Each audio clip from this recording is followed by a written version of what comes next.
Oh my God.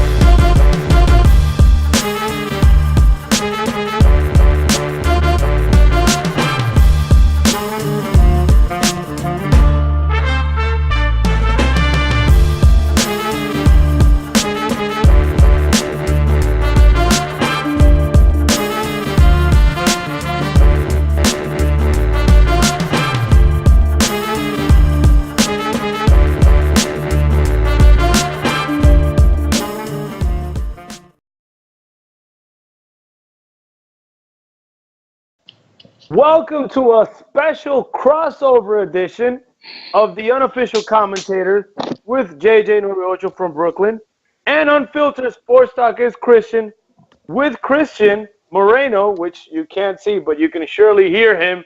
Cristian, what's up, man? Hey, man, I'm more than glad to actually be in this great crossover event. Star Power is in the house because Cristian Moreno, the leader, is in the house, and we are bringing it down. It's Unfiltered, is the unofficial colliding all at once. And, of course, I am putting in his place once and for all to Mr. J. Oh, I'm going to love this. Yeah, keep dreaming, buddy. This is a crossover episode, not a cross-dresser special. So I don't know what you're really going to be putting in his place, sir, but good luck to you. Anyway, all right, guys. Paki, tell the fans of both Unfiltered and the Unofficial Commentators what they have to look forward to today. Yeah, before you guys get into it, I guess I'm the guy in between here, between this beautiful romance. Remember to catch Unfiltered Sports Talk is Cristian through Revolver Podcast, syndicated, and its syndicated version, Spotify, Google Play, iHeartRadio, and iTunes. And, of course, remember to follow the Unofficial Commentators as well on YouTube and SoundCloud. So, since we got that out the way, let's get right to it, guys. We got a lot of fighting to talk about, real and fake. Yes, I said it, real and fake. We got boxing to talk about. We got MMA to talk about. And we got WWE SummerSlam to talk about, fellas. So when you say who's fake, gonna kick? I guess you're talking about the McGregor-Mayweather main event, huh? Well, you caught me off guard there. I was talking about wrestling, but that does make sense. That does make sense. Yes. That fight is complete bullshit. Paki But we sounded so dumb on that. Yeah, I'm sorry. Yeah, I mean, we're all gonna watch this fight. It's a stupid fight, but we're all gonna watch it anyways. We might as well start off with that right away. Floyd Mayweather, Conor McGregor, huge fight coming up. What are you guys expecting out of this fight? Well, ladies first. Indeed, go ahead, the first thing is that, yeah, right. The thing is, we can't even consider a fight when you actually consider everything all in all. Is this even a competitive event? It's not. You got a wannabe that's pretty much just hijacking the scene of boxing, which is pretty much in a limbo that very few care nowadays. They got everything approved by the so prestigious Nevada Athletic Commission, the Boxing Commission, and any other commission, so they can actually have everything go on as they care, as they want. McGregor has shot in whatsoever in a boxing match against Floyd Mayweather. This is a match that, by any means, it might end before the 12 rounds for one of two reasons. Either because Conor's going to gas out. He's for sure not going to have the cardio to withstand the full extent of it. Or if they get booed out of the building, which is a possibility, even though the high-paying amount that everyone is actually going to have to bank in, I think that might also actually call upon Floyd actually having to end the eternal script for this and call it an early fight. What the hell does that mean? Call it an early fight? Oh, yeah. Just take him out. You believe that Floyd Mayweather has the hands, the strength at this point in his life to just take out Conor McGregor when he feels like it? Brother, this has been scripted, and the ending to it will be scripted. In fact, I very rarely actually am in the same boat as Stephen A. Smith, but there's one of those times when he was actually mentioning in recent days that this fight should not be accounted as an official to the record, so he should not be breaking, quote-unquote, Rocky Marciano's undefeated record. I think that has a lot of validity into it when you analyze it. This is not competitive. This is a guy that's pretty much just jumping in because of commercial issues. So, that being said, this is a big charade. I'm not entertained. Good luck to Floyd. He's going to make $350 million out of this. But this tells you the whole story about a lot of things that are wrong in this world. Well, I mean, we've been talking about this fight since forever, right? But I don't even care talking about it anymore. Yeah, before Jay gives his point of view, I just want to put it this way: if Conor McGregor wins this fight, then I'm thinking it's gonna be rigged. The only way Conor McGregor can win this fight is if it's a rigged fight, and it makes sense for it to be rigged for Conor McGregor to win. The UFC will boost. Conor McGregor will get a huge boost. He'll probably get other money fights, whether it's boxing or MMA. I mean, Paul Magliati is already calling him out. You know, I know Chavez wants to fight with him as well. So he's going to get more call-outs in boxing. Do you mean Paul Malignaggi? Malignaggi, yeah, I'm sorry. He's going to get him in the UFC and boxing are all going to make money out of this. Now, if this is a real fight, if this is a legit fight, there's no way Conor McGregor can beat Floyd Mayweather. For a brief moment, I almost tricked myself into thinking that, you know, if he landed a punch, he's going to take it. But, God damn it, Mayweather has fought hard hitters, like hard boxers, man. Canelo, Pacquiao, Shane Mosley, Oscar De La Hoya, Maidana. And he's survived all of them. And they got him pretty hard on the chin when they were able to hit him, you know. And Conor McGregor is not the type of boxer that those guys are. I'm sorry. I just don't see it. I don't see any possible way. And by the way, I was seeing the training videos, and I was seeing Floyd Mayweather move. He's still moving like the old Mayweather, bro. The only question might be his resistance, pretty much. What the fuck are you doing, Jay? You're doing the Conor McGregor. I'm warming up. Yeah, it's ridiculous. Conor McGregor is way out of his league in this one, man. I just don't see it. Woof, I let you guys get some words in, but man, I had to warm up. Cristian, did you get to see him doing that? Unfortunately, that's something that I will not be able to take back in my life. Terrible, man. Terrible. Disturbing image. Enjoy yourself. Anyways. All right, so the first statement I would like to make, I would actually like to quote a good friend of ours, a fan of boxing, one of the few that are still around. He says, "You can quote me as saying that this fight is a joke. It's bad for both sports. It makes boxing even more of a joke than it already was. And it robs MMA of the only superstar it has left." With that being said, just recently I saw that the betting odds for McGregor are actually as close as they've ever been. He started at a plus 1,200. He's now down to plus 300. I'm not a betting man. I'm not 100% sure what that means, but I guess that the odds are more in his favor now than they were before. I don't know what on earth would possess people to drop these odds, but Vegas is rarely wrong. I mean, they're giving him a puncher's chance, if nothing else. But by watching the warm-up videos, watching the training videos, listening to the stories from the sparring partners, nothing that I have heard makes me think that Conor McGregor has a chance, not even a puncher's chance. I don't know about this whole calling it early. I don't know that Mayweather can knock him out at the drop of a dime. I mean, for whatever it's worth, Conor McGregor has taken some hits too, and he doesn't go down that easily.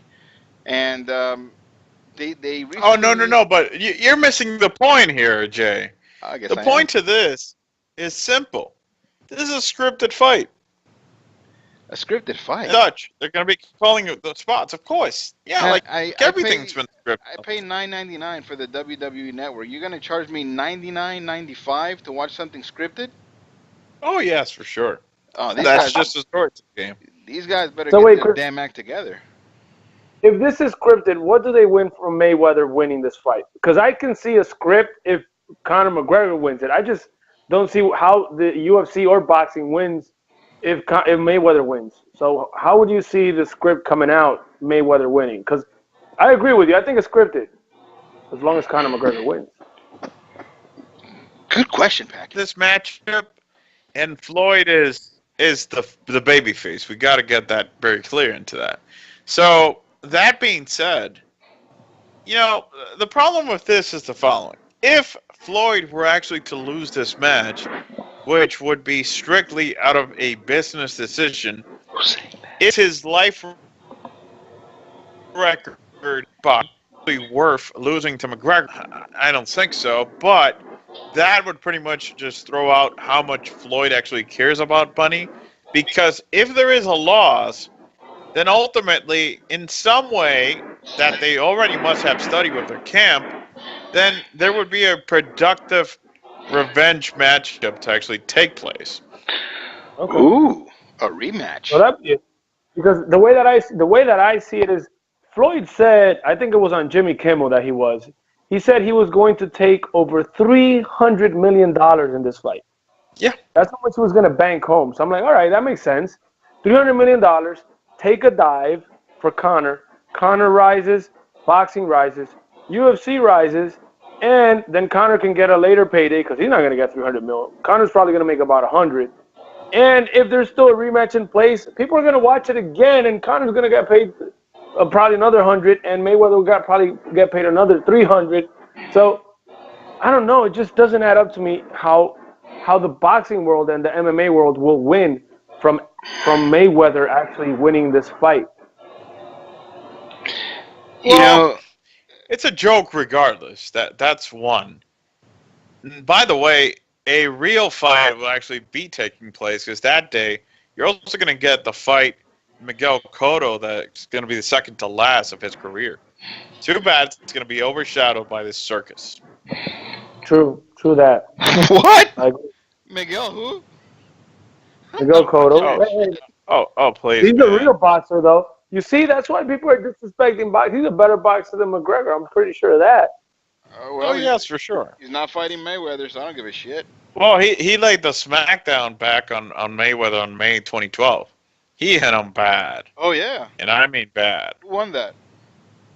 Yeah, Mayweather won out of... Yeah, enough said. But right, still, so, he laid it on Mayweather. Tried to enter the MMA world, and he was severely embarrassed.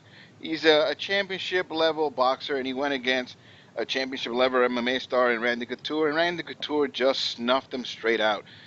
There's really nothing to prove in terms of which style is better, if it's MMA or boxing. Now, I'm just curious, if that didn't do anything to bring the appeal of boxing to MMA or vice versa, why do you think this venture will be more successful? Is it just they're not even it's the close. Star power. Yeah, the star power. Bigger names in their prime? 100%. Just start off with Randy Couture. Randy Couture wasn't even a quarter of what Conor McGregor has become in the MMA world and pop culture in general. Like, that's the difference. Mayweather and McGregor, they're both pop culture icons already at this point in their careers. Everybody knows who they are. There's millions of people that don't watch UFC, have no idea what UFC is, but they know Conor McGregor. Cristian, maybe you can help me out on this one. I heard that they lowered the size of the gloves from 10 ounces to 8, and that somehow people believe that this tends to favor Conor McGregor. Why on earth would McGregor? Well, you're going to have lighter gloves, so the assumption under this is obviously the fact that Conor, who is not experienced enough in regards to the standard boxing gloves, is going to have the chance of landing all his very fast combinations, blah, blah, blah, which is not going to translate to boxing. It's a whole different aura. McGregor himself has been obviously throwing some gas in that, yes, this is going to be the ultimate defiance that Mayweather's going to pay for in his arrogance of accepting that, blah, blah. this match is going to be won by Floyd.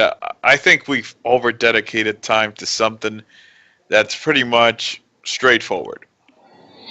All right, so Yeah, I think that these 8-ounce gloves will actually favor Mayweather because I mean, yeah, everybody thinks that it's just about the speed and the hands and that you're gonna hit harder, but the truth is, boxing gloves are made to protect the boxer's hand, not the guy that's receiving the punch's face. So 8-ounce, 10-ounce, 16-ounce gloves, they're all going to hit the same as hard. The difference is how you're going to feel it in your fists. So I think it's going to benefit Mayweather because Conor McGregor can actually wear out sooner hitting with the 8-ounce gloves in case he does get to land for Mayweather.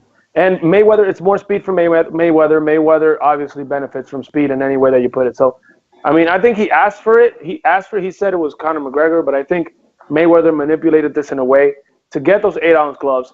And according to him, he's planning to go head on. So he's probably trying to get Conor McGregor to throw a lot of punches, get a little bit sore, get a little bit tired so he can finish off the fight.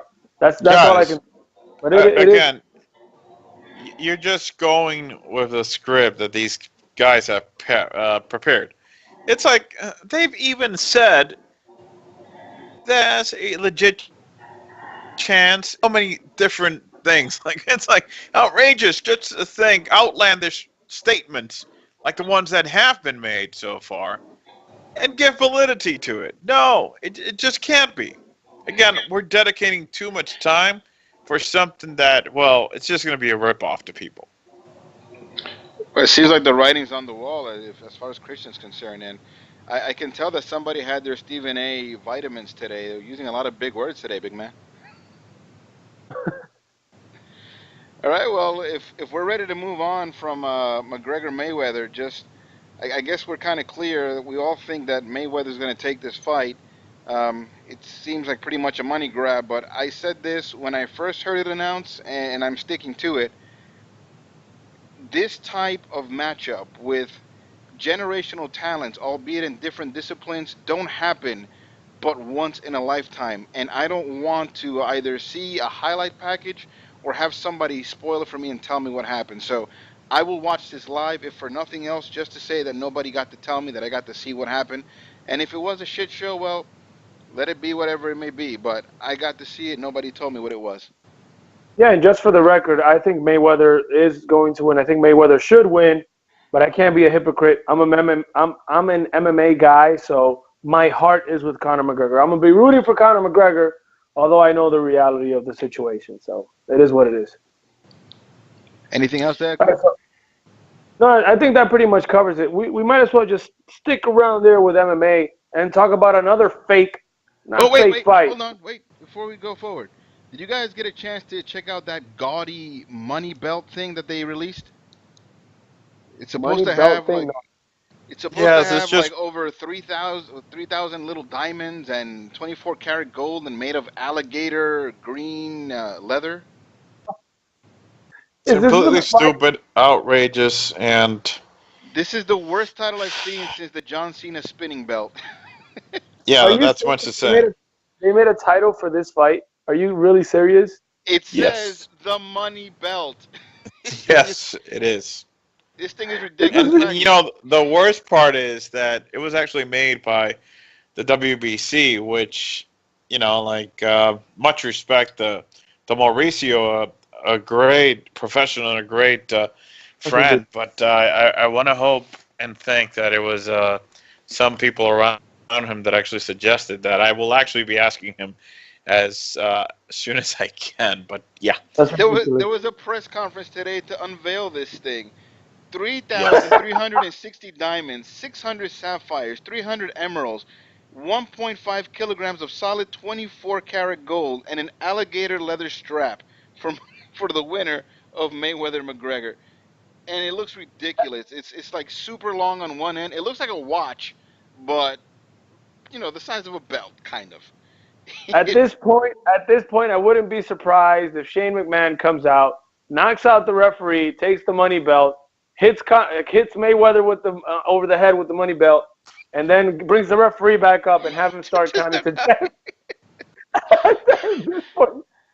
I would not discard that happening in this fight. And you know what? That would be worth the $100.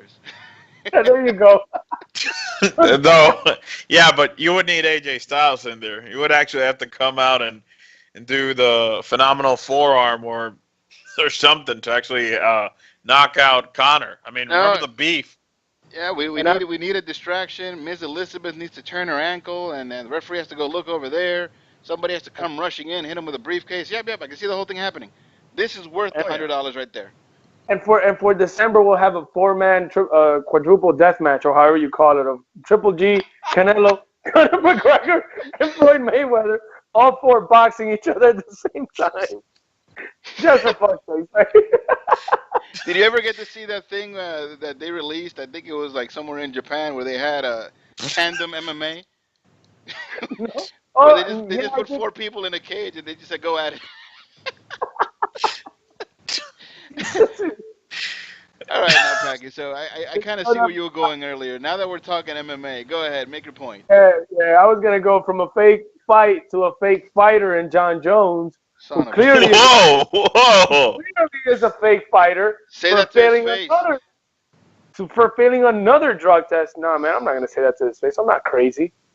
You're saying he's a juice head MMA fighter? Hell no. Hey, he might needle you. He's a juice head junkie. You don't ever want to talk to him to his face. He's the most dangerous thing you can think of. Like, seriously. I looked at a bum in the eyes one time, and I felt I lost a piece of my soul. I didn't talk for 2 days after that. Imagine John Jones, a junkie. Imagine John goes, man. I would go straight to hell. A fighter. You know, I had a day to. I think you would get knocked out of hell, though. Yeah, but I had a day to kind of, get acclimated to the thought that this went down. But yesterday, man, I was pissed. Like, I found out that, I mean, I don't even know what to tell you. I don't want to be too offensive, but I was upset. Like, this almost felt like someone in my family had lied to me. Like, it's just ridiculous. It's like finding out I was adopted. It's just. Oh, I like that one. It was a lie. I wouldn't be amazed if you are. It's like finding out that your 3-year-old baby is not yours. It's like, what? What have I done all these years? Yeah, but finding out... You would be amazed how often that happens. Finding out that your 18-year-old son is not yours. 18-year-old son. You'd be like, oh, you're 18 already, whatever. 18 years. No, but man, I was so sincerely pissed when this happened. I'm like... I thought it was fake, honestly. I thought it was fake. Man, I passed it along to a bunch of people, and I had them kind of react to it, and they also told me, like, this has to be fake. I mean, this can't possibly be real, and it was. Like, how does this happen again? And MMA so desperately needed John Jones. Like, how does this guy do this again? Someone else talk. We were hyping him up about how whoever's going to beat him, apparently the only person that can beat him is USADA. Oh, my God. It's clear. And you know who I feel really bad for, honestly? For Cormier. That dude was crying. I don't give a shit about Cormier. No, I have to feel bad for him because imagine how he feels. He's like, shit, I just humiliated myself on TV crying because I lost to a fucking cheater. Like, it's got to be tough to swallow, bro. Think about it. Like, it's not easy to swallow that. Oh, my God. This is terrible. Let me just be direct and precise with this. Yeah, say something, anything. I think the first problem that we cannot avoid is obviously that John Jones has an addiction problem. He is arguably addicted to winning. No, like in all seriousness, he's arguably the greatest talent that has ever stepped in MMA, octagon, whatever. And I think that the addiction that drives him is to a point that is so obnoxious that it's driving him to do stuff as dumb as using a substance that was used very much in the 60s. A lot has reigned. You're talking about almost 60 years in the process. And his addiction drive is to a point that he legitimately is told by his brain that he actually needs to consume something in his body, so he's actually in the driver's seat for him to actually obtaining a victory which he was going to get regardless.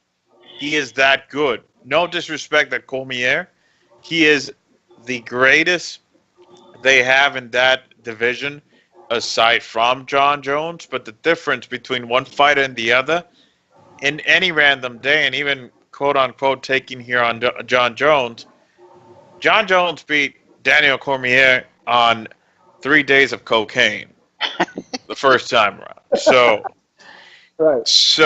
And I can get down with that. Like, for whatever it's worth, I'm like, oh, he's on drugs. No big deal. I live in Brooklyn. I see this all the time. Like, if the guy beat you on 3 days of cocaine, I think that says a lot of the difference. And the fact that John Jones was so dependently stupid that he even used it in a promo. And he used it in a way that I think he's too dumb for his own good. And obviously this is exposed one way and another. And I think that he's even dumber than his shaved version that actually came out now. So the fact that this guy gets another suspension, that's going to be likely a 4-year one, that it's going to end up just ending his career. And it's going to be on him. It's very sad, but the reality of the whole situation with this is that he gave in to addictions, he gave in to the life, and he pretty much committed the same mistake of everyone that actually has had a position of power given to their dominance and has thrown everything out the window. I think that Dana White could have not said it better when he said, I think that someday he's going to be a great 30 for 30. And yeah, there's all the screw-ups, no doubt. He will be an awesome one. But here's my question now. I think you made some great points. And you pretty much segued to what I was going at, which was a 4-year suspension. That pretty much ends his MMA career. They'll probably strip his title. Hasn't been stripped officially yet. They probably will strip the title. Well, they haven't stripped him because I think they don't know exactly what they're going to do. I think the obvious thing would be they have to uphold the results to this. Cormier has to be the winner of the match, and he has to be given back with a belt. It's what would make sense because obviously if a fighter... That was my next question. I'm sorry to interrupt you since you're going right at it. If he gets stripped, will they give it straight back to Cormier, or will they make Cormier have to fight for it again? This happened, maybe 12 years ago, 11, 12 years ago, when Randy Couture actually was fighting Josh Barnett, and Barnett was actually on steroids. And what ended up happening was that they vacated the title because Randy considered that regardless, he actually had lost the fight, and he was not into having the title back. So it already has a precedent, and it was vacated pretty much more given the situation that Randy did not want it. So what would make sense to me, Cormier cannot lose a fight to someone that was obviously on steroids. He failed the test on the weigh-in night, the day before. So it's not like you can even argue that he had consumed it sometime during the span or whatnot. It's something that came up right the day before. I think that they dance around a lot with this whole results coming out. I mean, it's almost a month from the fight, just because they wanted to be absolutely sure that everything was legit as they come. They must have tried everything, also with a B-proof and everything, just because, hey, it's John Jones. He's practically the only superstar they could actually bet on, as Conor McGregor's future is uncertain, as is Ronda Rousey's, which are the only crossover stars they actually have. Done. So they were betting big time on John Jones, and they wanted to be very sure that this was a legit result they actually had. So as far as timeline, I think that's the point to it. But yeah, the way I see it, I think that Cormier should be actually awarded with the title back. He already had a statement which was very short and was what I was expecting him to say, and it was much of nothing. It was just like, well, I'm going to wait for the extent of the whole situation to actually come out before I'm prepared to actually speak out. in a formal and extended way about this. And think about it. I mean, wow, you were kicked into a concussion and Right. you got it handed to you. And with a guy that you have such history, like everything that happened between the two of them, just for you to less than a month later actually find out that, hey, you know what? The screw up after he even called you out saying that you were his biggest inspiration for him to actually get on the right track. You know what? He did it again. So it's a very, very disrupt situation. It alters significantly the plans for UFC as they were prepping. They already had Miocic as one of the likely targets that was obviously going to be on John Jones' radar. In an immediate way, Alexander Gustafsson was one that obviously popped out. We already know that Gustafsson, well, he really was handing it to John Jones in their matchup. So there were a lot of plans, and obviously the big fight, the payoff, July of next year was going to be Brock Lesnar. Even though it was not announced, like I'd actually had said in previous episodes, more than likely that was going to be the date. Now all that just goes off the table, just because John Jones screwed up It's like one final time. it's like John Jones is my best friend, and he says, "That's all right. You can date my ex-girlfriend, and I think we're doing well, right?" And then he goes back to the ex-girlfriend. Where does that leave me? God damn it, John Jones! You did this shit to us again. And I'm so happy. Christian made some great points, by the way, and I'm so happy that Christian brought up the Brock Lesnar fight because that's exactly where I was going at again. It's a perfect call out for John Jones to call out Brock Lesnar since they both have steroid issues, and I can totally see this fight happening in WWE. What do you guys think about that, you WWE heads? You wrestling heads, you? Well, I mean, John Jones needs a job. He's out for 4 years, man. He might as well go wrestle, man. I'm not even joking. it is complicated. I'm not saying it's impossible to happen, but it's complicated because since he's a repeated offender, this would be so much more difficult for it to pull off. I don't know if you can recall, Paki, but on the Brother Show in Spanish, Aquí se habla deportes, we actually spoke about when I was telling how Brock Lesnar was actually able to fight in SummerSlam 2016, even though he was actually handed with that suspension. Now, the problem with the one for John Jones, it's going to be a 4-year one. And this one is going to have so many more restrictions than the one that Brock actually had for the 1 year that's bound to end in November of this year. So, there's complications that come along because there are some states in which the regulations are going to impose him to a point that he's not going to be able to compete regardless. And this actually sanctions WWE included, or wrestling for that matter.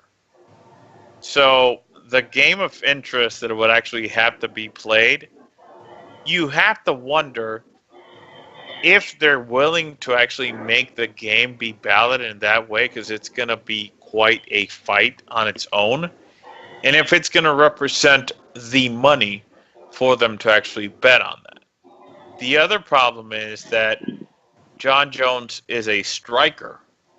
He's not a wrestler by any means. So you would have to prep him also in the world of wrestling. And that takes its time on its own. Yeah, he's an awesome athlete and everything, but the mindset weighs on a lot on itself. So you're going to have to prepare a lethal striker to adapt himself. Let me just kind of interject here. I was with you on everything except this whole you're going to have to prep him. If they sign a contract now to fight next year, whether it be WrestleMania or SummerSlam or whenever it is, I mean, this is a promotion that made a way to have Lawrence Taylor. They had a way for Floyd Mayweather. Man, they even fit Snooki into their programming. How are you going to tell me that John Jones couldn't adapt and have some kind of fight?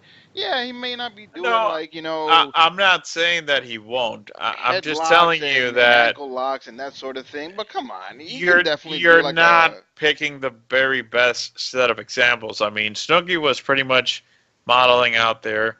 Lawrence Taylor was a very focused man in that moment, and he pretty much knew his role. And as far as Mayweather, he's an awesome promoter, and he was pretty much adapted to the circumstance of what he actually had to do. And And against the Big Show of all people. Like, I seen the Big yes, Show but take again, bigger it was crap a than very Mayweather. coordinated effort. In the case of John Jones, you're talking about a lethal striker that has a KO first mentality. Oh, So come on. again, it would have to We're take not. himself We're actually. talking. We're talking about a super fight, not like a super long career. And where does that leave someone like Ken Shamrock, who did have an Well, extended career in the problem WWE? is that no one is going to take serious a fight between Brock Lesnar and John Jones if it were to actually happen inside the WWE. Hey, It's not going to be a marketable event. You're depends how you not going to plan be it able. out. No, If you do it there's in a no way. WrestleMania, I don't know, bro. It could be There pretty is big. no. There's no chance it's going to be not even close of how marketable it would be in the UFC. Because again, people are going to know that within the confines of WWE, they are going to be limited, and he's not going to be the John Jones that you actually know, the killer in the octagon. He's going to have to be John Jones wrestling. And no one knows John Jones wrestling, so there's no appeal there. Yeah, If I you mean, would tell me Daniel Cormier, who's actually a wrestler, well, he's not a star name like John Jones, but he already knows wrestling. So it's very different on its own, and it would not translate by any means. I mean, you're talking about Lesnar. He was going to make the jump because with this fight, he was easily going to pocket between 8 to 10 mil, which is pretty much the equivalent of what he actually is making on his current contract of a 3-year with WWE that would end the date immediately after WrestleMania. That's how much money this was actually going to pull across in one night for Brock Lesnar. the world may never know. Well, Well, no, I No, mean, what I John do Jones know is is, done. yeah, what I do know is they're not going to be fighting in UFC. I know that for sure. At least not for the next 4 years. No, true indeed. no, and at that point, like Brock Lesnar is going to be 44, 45. So, and by that time, if John Jones, God forbid, is actually not arrested or something like that, which would Probably be will. something else to Wouldn't be his. surprised if they go back to cocaine and all that shit. Would not be surprised. Yeah, I mean, because you have to factor in the depression factor that comes in now, because you're talking about a 4-year suspension. So I hope that he finds his way to redemption, but it's going to be a very complicated road, and he's actually going to have to learn the very hard way that mistakes in life are paid in the worst of ways and so many times. I sincerely don't care about John Jones, the human being, anymore. Oh, You know, that came from the my my patience with him is absolutely done. I'm out of pity for John Jones, sincerely. Like, these are things that he is constantly getting himself in. Like, you can't tell me that somebody, slipped some cream on him like they did with Barry Bonds, or oh, they dropped a cocktail in No, my drink. and you You know what? know, Let me cut you off there. If he would be fighting Ivan Drago in Rocky 4, I'll tell you, yeah, okay, you can use steroids. It's like, okay, perfect. But wow, man, I mean, you're using steroids for something you don't even need. That just tells you again that the addiction problem is too high, man. the mind of a junkie, man, and I'm out of pity, like I said. Before we move on to the next subject, I gotta ask Jay the final money question. Jay, are you watching UFC again? For the 600th time, I am declaring that I am done with the UFC. There's absolutely nothing to watch. Uh, unfortunately, parity has killed the UFC. Everyone is exactly the same. There's no like star to chase. You don't see direct clashes of jiu-jitsu versus striking. Everyone does everything. If this one wins over the other one, it's just the flavor of the month. I don't care anymore. I'm done. I'm done with UFC. Wow. Fast forward to October when I'm all hyped up about UFC again. So since you're clearly not going to be watching UFC, I assume you're going to continue watching wrestling since you guys love that. Yes, I Uh, have more time for wrestling now, which is so yeah. great, by the way. So you guys got to talk to me about SummerSlam. This is supposed to be like a very big event for us wrestle ignorance, like I would like to call myself. I Wrestle mean, illiterate. wrestle illiterate, whatever you want to call it. The event, satisfy what you guys were expecting. I mean, give me your reviews, fellas. Well, it met expectations, but expectations were low as hell to begin with. Well, I Wow. mean, Jay was the one that had some level of excitement to this. I was never excited about the card. I will say about the card, there were two matches that deserved my respect, and those were the Usos versus the New Day, out of all people, Pre-show? and the main event, the Fatal 4-Way between Brock Lesnar, Braun Strowman, Roman Reigns, and Samoa Joe. Those were the two matches that I actually went like, yeah, something had to give. And the funny thing is that in the case of the tag team championships or SmackDown, they were actually on the pre-show. Pre-show? Yeah. And wow, it's just disturbing. There was a level of disorder that has actually forwarded and continued the Miz on him just pretty much voicing it out. There was a big mistake committed by the Barclays Center staff. So this match started at 5:15. Why in the name of God the match between the Hardy Boys, Jason Jordan, against the Mr. Odds started at 5:15? There were around 12 people, and I'm not even exaggerating the number, inside the arena when they started the match. The Miz was furious, and he still is. I do not blame him. I wonder myself one of two things. One would be, wow, how did the personnel for the Barclays actually not understand if the event is advertised to start at 5 p.m., how did they actually start letting the general crowd enter at 5:30? That is disturbing. And the other thing is, what was the hurry from WWE to actually have a first match at 5:15, which they ended up giving only 5 minutes? Thank God for those guys, because literally performing in front of a empty arena or In near front of the empty, if you want. security guards. It's like, it's terrible. They performed for So the security guards. I bet they had a blast. yeah, like thank God it was a 5 minute match. Though I Like must three say, fights at least, like UFC does at the beginning, or there's still pay-per-views at that time. No, it's available like elsewhere and whatnot. The kickoff show. I think they still have it on YouTube also and everything. It's kind of like the freebie thing, but it was not bad for being a 5 minute match. Just to be fair, but oh my God, it's just the scenario to it. It was disturbingly bad. They had a classic empty arena match one time. It was a Super Bowl halftime show with The Rock and Mankind. Oh this yeah. this is pretty much the same thing. I can remember it like yesterday. The It popcorn was salesman was pissed off. He was standing Mankind there for won no when he reason. put him on. What was it that Mankind put him on? I think that he put like fake cement bags on top of the Rock that actually helped him actually have the Rock not be able to, because it was a last man standing match, I think, or something like that. Falls count anywhere. Yeah, something like that. But yeah, this was terrible. Like I said, the SmackDown tag team was very good. What else did the kickoff show? I remember you guys were pretty high on the female fights. Did those meet expectations?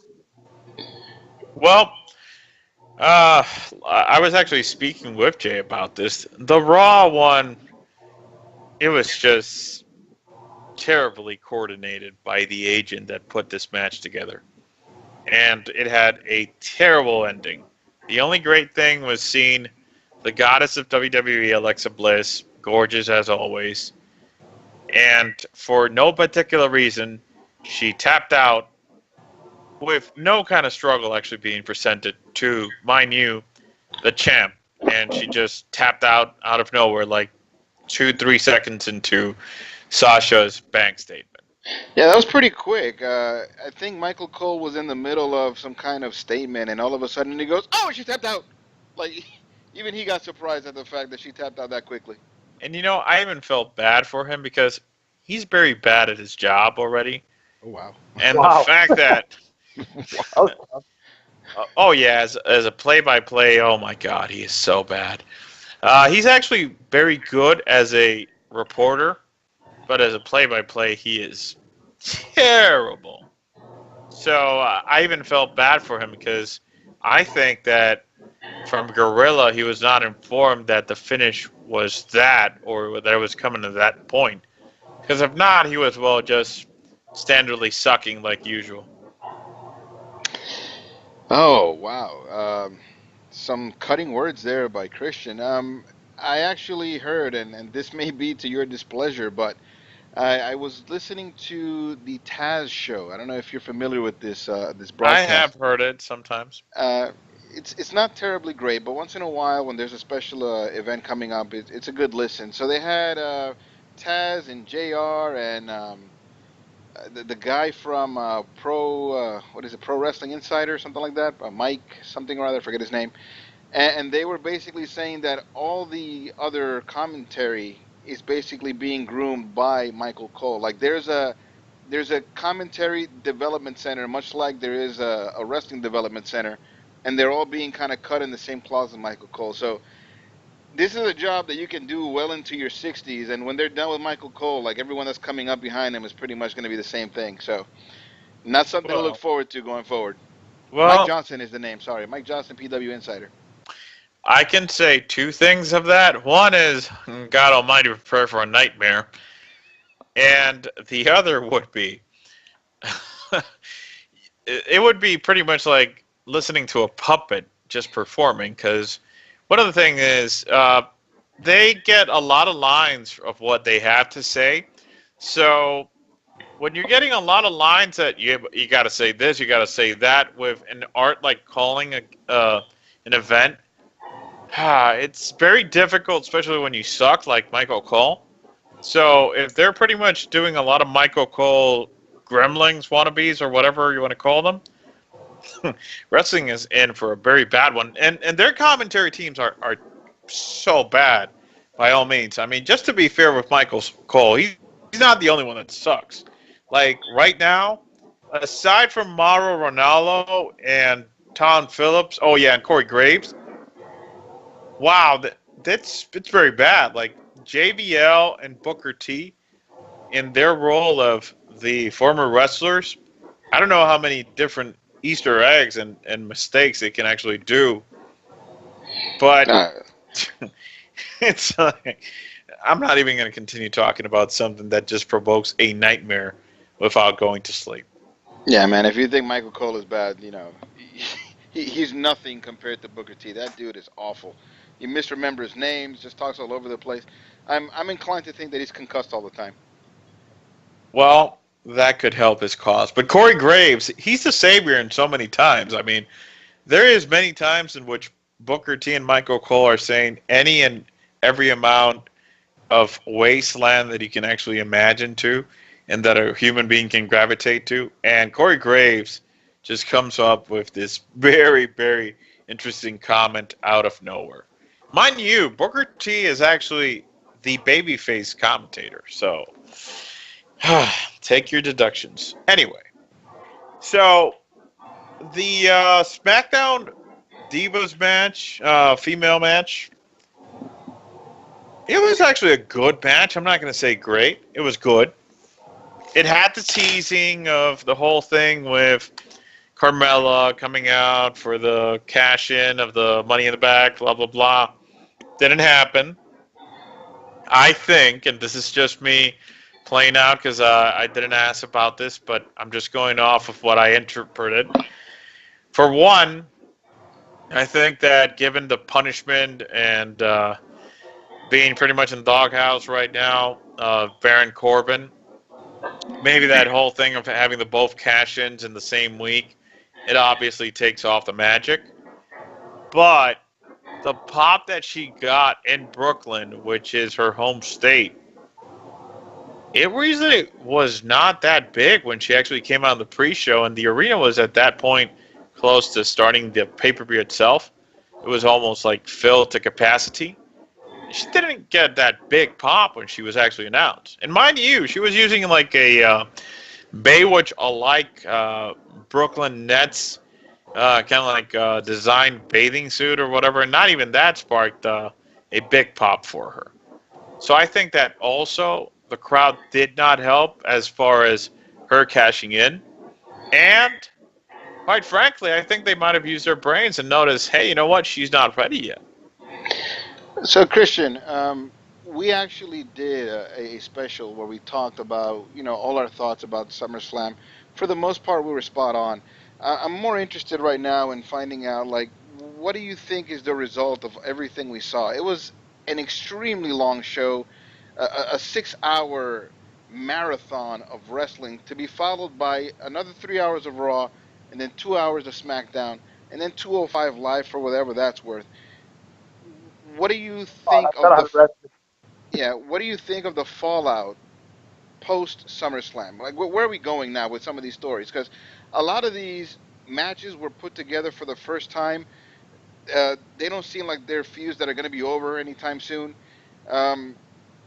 It just seems like we didn't like the card, right? We weren't excited for it. It came and happened. We weren't happy with what we got. And going forward, it seems like we're going to get more of the same stuff. So what do you think? I mean, what have you heard, if anything, is in the future for WWE? That was exactly my question. That was going to be my next question, Jay. Thank you. Well, I would hope that 205 would get canceled. That would be one of the things that I expect. Though it's still not going to be canceled anytime soon. Hopefully that changes eventually. No one cares about that show. And I was actually entertained. I was surprised that I was. Because I found Raw and SmackDown to actually be very good shows this week. It was surprising to me again, but yeah, they were pretty nice shows. John Cena, like we actually had spoke, went over to Raw as he was advertised all along. He did a very stupid segment in which Kurt Angle presented him, and he followed to say that he actually went to Raw because Kurt Angle asked him if he wanted to be on Raw. Mind you, he was advertised since a few months ago, but amen.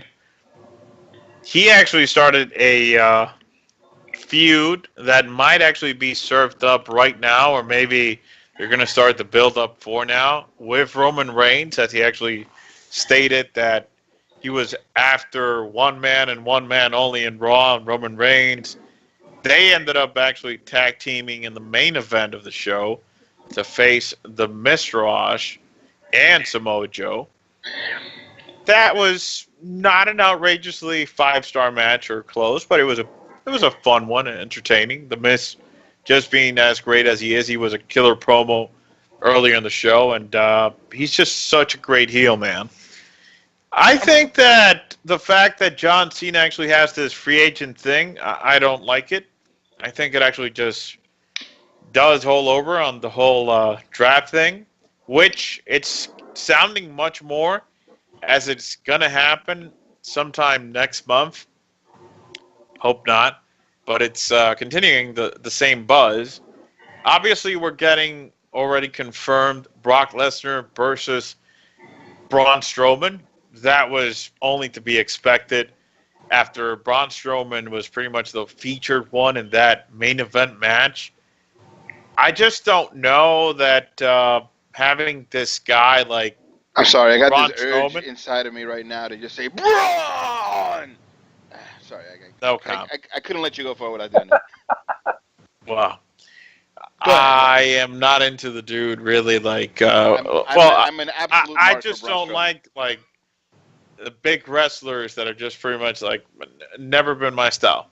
HBK, Bret Hart, AJ Styles, those are my guys. Awesome, but hey, who have you seen just throw people around? Have you? He did that thing with the chair again, where he just throws it like it looks like Oh, a good. and you know what? Credit to Brock Lesnar. Wow, Brock Lesnar sold like no tomorrow. Like when he actually threw him and he was on top of the commentator's desk and everything, and it got destroyed. He was selling like he was dead practically. And then the whole thing when he got taken to the back and everything, and obviously that helped him consolidate himself as wrestling as the babyface of the match.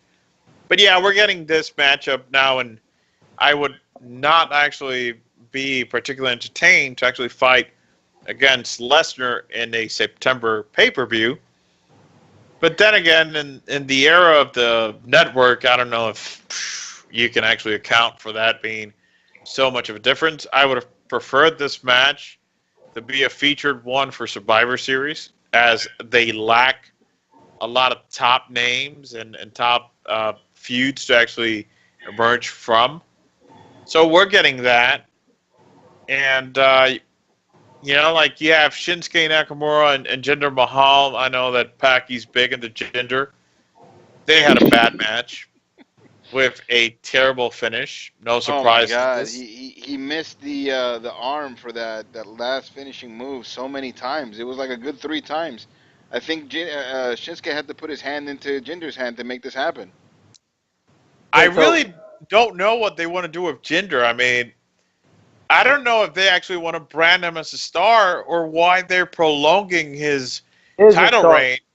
As they're presenting him that he can only win with the help of the 2 little guys, the Bollywood boys, whatever the name is. So he's a extremely weak champion that stands at 6'5" and 270 pounds. That's a great way to actually sell the dominant champion from India. I mean, he can only win if 2 guys that are 5'9" and 180 pounds help him out. Maharaj's direct, man. They don't die in battle. Paki had something to say about him. No, all I'm saying is that Jinder Mahal is a beast. He's a real champion. You're just a hater. All I'm saying. You know, it would be interesting if we actually see Paki actually helping Mahal pronto. I'd be one of the body boys. Screw that. Paki was away for a week, man. Wait for that recording to drop of him showing up in WWE shows. Yeah, I can only imagine. He doesn't know anything about wrestling. I'm wrestling literate, and he's getting a paycheck from the Bollywood boys. I mean, you had also Rusev get destroyed by Randy Orton. Wow, how surprising. So I guess this was the payoff for Randy losing 4 consecutive pay-per-views. He got to humiliate Rusev, beating him after, let alone doing an RKO and nothing more. Out of nowhere. Yeah. John Cena and Baron Corbin had the most terrible match that, it's Baron Corbin, so it was natural it was going to be a very bad match. And guess what? Cena won. No surprise. And it was burial row. It was a night of breaking streaks. He broke his losing record at SummerSlam, and Sasha Banks finally won at Barclays Center. Yeah. So, what other match did you actually feel entertained for? Nothing, but you kind of recapped the entire show. I was more interested in hearing your direction in terms of what you see happening going forward with WWE. Well, I was forgetting. It was you had the Ambrose and Rollins face Cesaro. This was not a match of my liking. It wasn't bad. It was good, decent, and it was way too long. They gave them like 17 minutes for something that was very obvious if they're forming the Shield again, or at least 2/3 of it. Obviously, they are the company's baby boys. So, yeah, they got the titles at the first shot, which, if I'm the Hardy Boys, it just continues to make me wonder. The Hardy Boys got the titles, yeah, the first night back at WrestleMania. Then they just could not get the titles back from Cesaro out of nowhere and in multiple fights. And then these guys actually come together, and out of nowhere they beat Cesaro on the first try. I don't know. I don't know if the Hardy Boys do not get the broken gimmick that beyond April, which is when their contract ends, they're actually going to be in the company for so much long. All right. Well, thanks for recapping SummerSlam for whatever that's worth. I just want to say that I got a chance to check out NXT TakeOver 3 yesterday. I was busy on Saturday, so I didn't watch it when it went down live. It was such a better event than anything WWE did.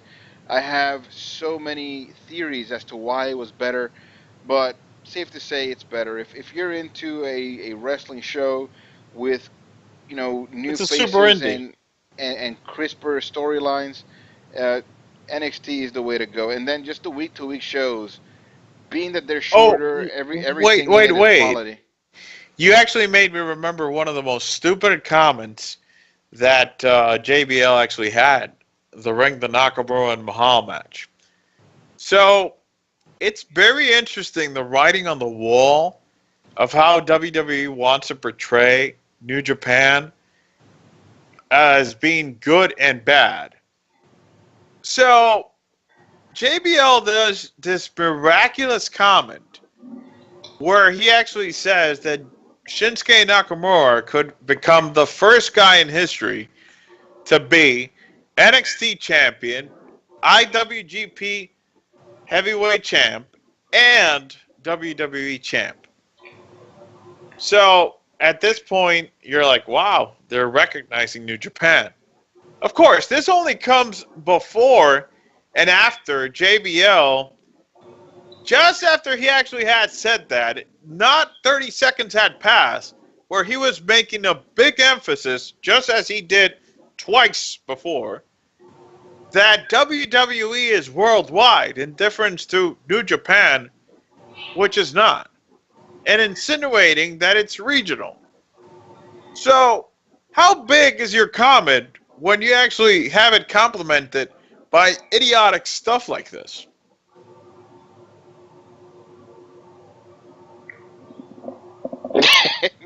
I'm not sure what to do with that. All right, JBL sucks, and we both agree with that. Yeah. Dude, I gotta go feed my fish, and I'm out of alcohol, so I'm gonna call it a wrap. But I do want to thank Cristian and his voice from out of nowhere for joining us. RKO. And Paki for bearing through all this wrestling talk while he obviously stares at porn. And I was looking at Jinder Mahal.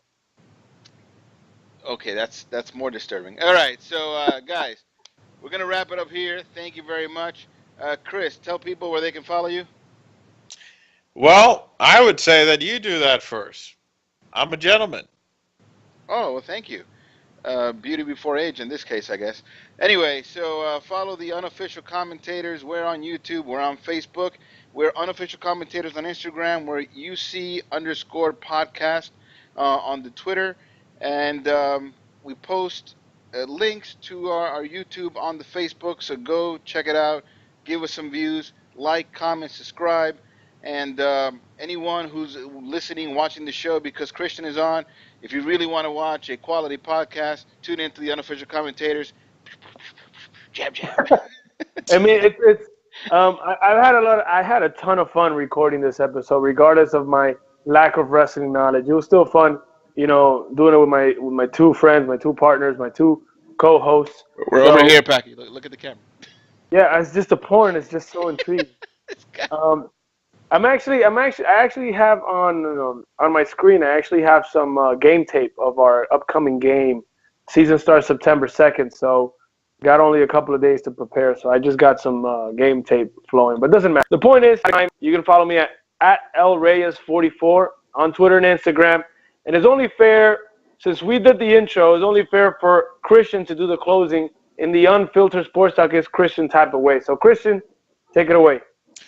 Oh, yeah. So, you had Jay with us, Paki was with us, and, of course, you had the phenomenal host, Cristian Moreno. Remember, you can follow me at Cristian Moreno D. To follow Unfiltered Sports Talk is Cristian at Unfiltered Chris. This will be also available through the platform of Revolver Podcast, syndicated throughout Google Play Music, iTunes, Spotify, and iHeartRadio, available for free download. You can also, please, leave us your comment. You can talk bad about Paki. You can talk good about me. It's the trend. About Jay, well, you can just talk about him. And, of course, hey, man, if you're listening out there, be happy. And, hey, woman, thank you for listening. You are number one. It has been our absolute pleasure to actually have the great and magnificent pleasure of your listening. It will be to the next edition where I will be crushing Paki big time, comment after comment. And, of course, worry not, Jay will be back. Who said that? That sounded kind of like Star Wars. I was pretty much paying a tribute. Anyways, take it away, and be happy. We're away. Bye-bye. See you next time, guys. That was pretty good. That was fun.